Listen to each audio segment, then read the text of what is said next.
સાબરકાંઠાના ઈડનના ડાયટ સેન્ટરમાં 10મો જિલ્લા કક્ષાનો ઇનોવેટિવ ફેસ્ટિવલ યોજાયો। આ ફેસ્ટિવલમાં 40 જેટલી કૃતિઓ રજૂ કરાઈ, જેમાં વિદ્યાર્થીઓએ સંજીવની દૂધની ખાલી થેલીનો ઉપયોગ કરી hairband, basket, chair cover, flowers, તોરણ, પર્સ જેવી વસ્તુઓ બનાવી હતી। તેમજ ગાયના છાણનો ઉપયોગ કરી પૂજા અર્ચના માટે ઉપયોગી થતા ધૂપ, દીવા અને ગણેશજીની મૂર્તિ બનાવી હતી।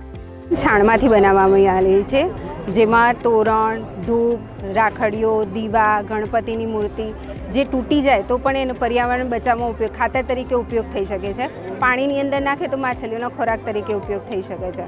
આ પ્રવૃત્તિ અમારી શાળાના 110 બાળકોની કાર્યક્ષમતાના આધારે વર્ગીકરણ કરી અને બેગલેસ ડે અંતર્ગત રિસેસ દરમિયાન કાર્યાનુભવના ટાસ્કમાં કરાવવામાં આવે છે, જેમાં બાળકો ખૂબ જ ઉત્સાહથી ભાગ લે છે। અને આ પ્રવૃત્તિ વિશે જો છોકરાઓ શીખે તો એમને વ્યાવસાયિક શિક્ષણમાં પણ ઉપયોગી થઈ શકે એવી છે અને પર્યાવરણને બિલકુલ નુકસાન કરતી નથી। ઈડનના ડાયટ સેન્ટરમાં રજૂ થયેલ પ્રોડક્ટ્સમાંથી પસંદગી કરી ઝોન વાઇઝ રાજ્ય કક્ષા લેવલના ફેસ્ટિવલમાં મોકલવામાં આવશે।